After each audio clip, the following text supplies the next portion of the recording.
Brought to you by TechnoSpark 20 series smartphones.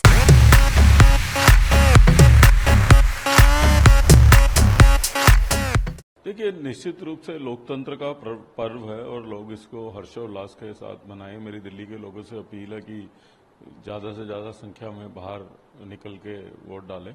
और आज जब वोट डाला और जिस तरीके का उत्साह आम वोटर में देख रहा हूं मैं नरेंद्र मोदी जी को वोट देने के लिए, मैंने जो है अपने राजनीतिक जीवन में ऐसा उत्साह नहीं देखा।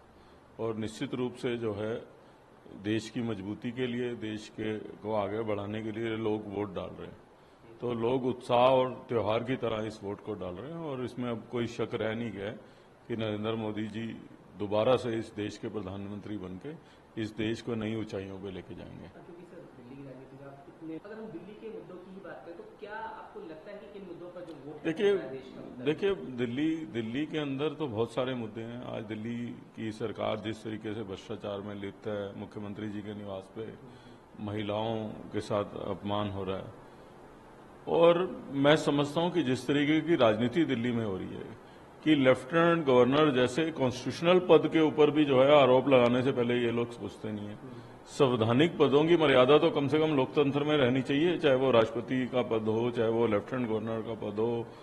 आपको सुप्रीम कोर्ट बेल दे दे तो सुप्रीम कोर्ट बहुत अच्छा है, सुप्रीम कोर्ट बेल ना दे तो सुप्रीम कोर्ट बहुत खराब है। तो ये सब राजनीति दिल्ली के लोग जो को समझना चाहिए। अब आप देखिए, एक तरफ तो जो है ये लेफ्टिनेंट गवर्नर साहब के बारे में उल्टी सीधी टिप्पणी जिसमें कोई तथ्य नहीं है वो करते हैं। दूसरी तरफ नरेंद्र मोदी जी जो है वो शीला दीक्षित की तारीफ कर रहे हैं। तो राजनीति में तो ये स्तर होना चाहिए। संदीप दीक्षित ने धन्यवाद किया है कि राजनीतिक मतभेद हो सकते हैं, लेकिन आपने राजनीतिक मर्यादा रखी है। और ऐसे लोग हैं ये कि जो सारी राजनीतिक मर्यादा भूल गए। तो दिल्ली के लोग सब देख रहे हैं। दिल्ली में तमाम तरीके के मुद्दे लोगों के सामने। दिल्ली में आज पॉल्यूशन की जो स्थिति है, पब्लिक ट्रांसपोर्ट सिस्टम कोलैप्स कर गया है, सड़कें टूटी हुई हैं, कूड़ा फैला हुआ है।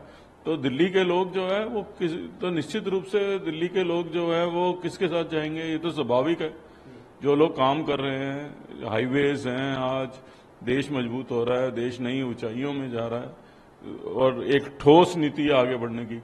इस अलायंस से मेरा सिंपल सा क्वेश्चन है, कोई भी दुनिया में अलायंस होता है तो अलायंस किस लिए होता है कि वो सब मिलके बैठ के आपस में कॉमन मिनिमम प्रोग्राम बनाते हैं कि हम अगर सत्ता में आएंगे तो हम ये करेंगे। दिल्ली में आप पार्टी का और कांग्रेस पार्टी का कॉमन मिनिमम प्रोग्राम ही नहीं आया। चुनाव निकल गया, आज मतदान है, तो किस मुद्दों पर चुनाव लड़ रहे हैं? तो ये सवाल है। वो अपना मैनिफेस्टो डिक्लेयर कर रहे हैं, वो अपना दे रहे हैं। दोनों एक दूसरे की कंट्रोडिक्शन है।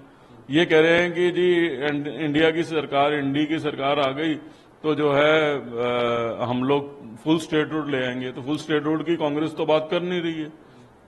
तो अपने आप में कंफ्यूजन है। तो देश के सामने एक ही विकल्प है, वो है भारतीय जनता पार्टी और नरेंद्र मोदी जी। ट्वीट किया था आतिशी ने कि जो इंडिया ब्लॉक जो उन्हें वोट करना चाहते हैं उनको प्रभावित करने की कोशिश की जा सकती है। फिर एलजी साहब ने भी केजरीवाल के ट्वीट किया कि जहां जाते हैं केजरीवाल रोते हैं। नहीं, वही तो कह रहा हूं ना, इनके पास कुछ मुद्दा ही नहीं है।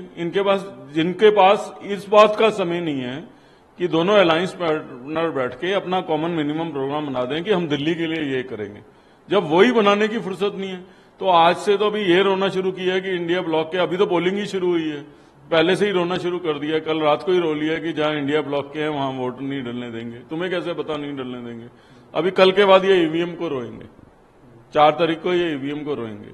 तो अगर ये बहानेबाजी बनाने की बजाय अगर एक कंक्रीट प्लान लोगों के पास लेके जाएं तो ज्यादा बेहतर है इनके लिए। कांग्रेस कह रही है 400 पार 300 पार भी नहीं होगा। शशि थरूर ने तो बयान भी दिया है। जो लोग कह रहे हैं कि हमारे वोटरों को वोट डालने नहीं दे रहे, तो वो अपने बयान को लेके कितने सीरियस है इसका अंदाजा आप इसी से लगा सकते हैं।